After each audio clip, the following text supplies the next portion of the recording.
ကုမှုဒရာတို့ပွင့်ချိန်ခါကုမှုဒရာဂျာပန်းများပွင့်လန်းရာမိုးလေးလအစုံတစောင်းမုံလာသို့ရောက်လေပြီ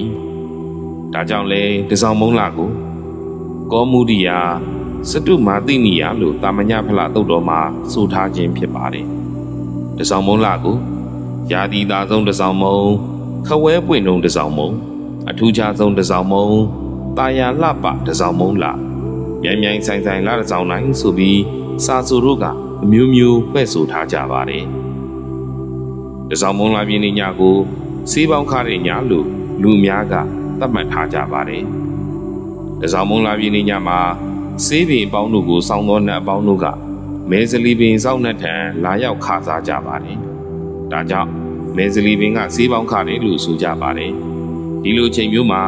မဲဇလီဖူးကိုစားသုံးခဲ့တော့စေးဘက်ဝင်၍96ပါးယောဂဝေဒနာများကင်းရှင်းပြီးဘုံကြီး၍အသက်ရှင်နိုင်ကြောင်းစေးကျမ်းအချို့မှာဆိုထားပါတယ်